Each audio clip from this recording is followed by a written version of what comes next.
57 గ్రామ పంచాయతీలకు ఎన్నికల కమిషన్ ఎన్నికలు నిర్వహించనుంది. ఇక తుది విడత ఎన్నికల్లో మొత్తంగా 53,06,401 మంది ఓటర్లు ఓటు హక్కును వినియోగించుకోనున్నారు. ఇక ఓటర్లలో 26,18,161 మంది పురుషులు కాగా 27,04,394 మంది మహిళలున్నారు. ఎన్నికల కోసం 36,483 పోలింగ్ కేంద్రాలను ఏర్పాటు చేశారు అధికారులు.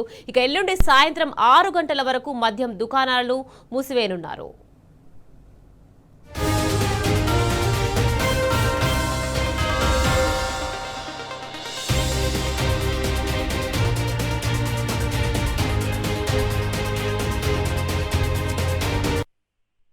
ఇదే విషయానికి సంబంధించి మరింత సమాచారాన్ని మా ప్రతినిధి కిరణ్ ఫోన్ లైన్ లో అందించేందుకు సిద్ధంగా ఉన్నారు.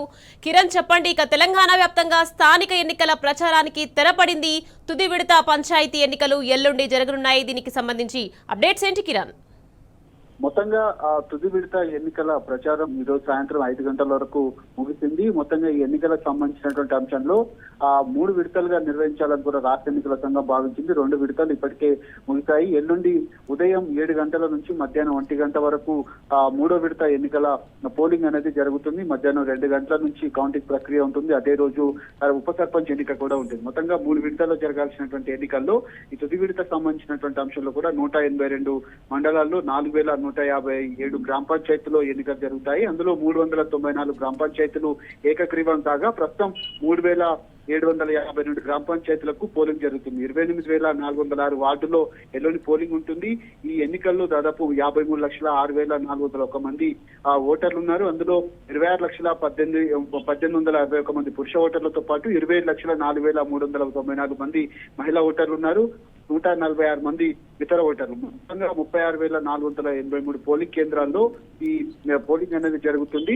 ఈ రోజు సాయంత్రం నుంచి రేపు ఎల్లుండి సాయంత్రం వరకు 6 గంటల వరకు కూడా మద్యం దుకాణాలు మూసివేయబడతాయి. పూర్తిగా ఎన్నికల కోడ్ ఎత్తివేసే వరకు కూడా ఎన్నికల కోడ్ అమల్లో ఉంటుంది. కాబట్టి ఖచ్చితంగా రాజకీయ పార్టీలు కావచ్చు, ఇతరులు కూడా పూర్తి స్థాయిలో ప్రలోభాలకు గురి చేయకుండా ఉండేందుకు ఎంసీసీ వయలేషన్ కింద ఎప్పటికప్పుడు చర్యలు అయితే తీసుకుంటా ఉన్నారు. ప్రధానంగా ఎన్నికల కమిషన్ కు సంబంధించినటువంటి అంశంలో కొన్ని ఘటనలు కూడా ఇప్పటికే పునరావృతం అవుతా ఉన్నాయి.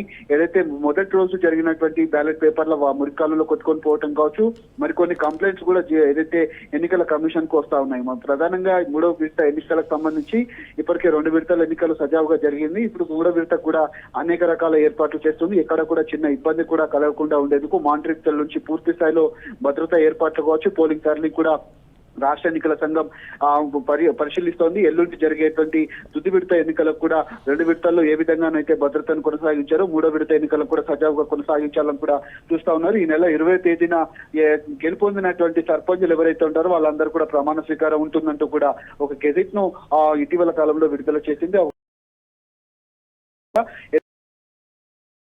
స్వీకారం చేయబోతా ఉన్నారు. కొత్త పాలకవర్గం కూడా కొలువు తీరబోతున్నటువంటి నేపథ్యంలో ప్రస్తుతం గ్రామ పంచాయతీలో దాదాపు 2 సంవత్సరాల నుంచి గ్రామ సర్పంచులు లేరు. నిధులు కూడా ఎక్కడికక్కడ ఆగిపోయినటువంటి పరిస్థితులు కనబడతా ఉన్నాయి. గ్రామాల్లో పాలన కూడా కుంటుబడినటువంటి పరిస్థితి. ఇప్పుడు కొత్తగా గ్రామ పంచాయతీలో సర్పంచులు రావడంతో కొత్త కళ సంతరించుకుంది.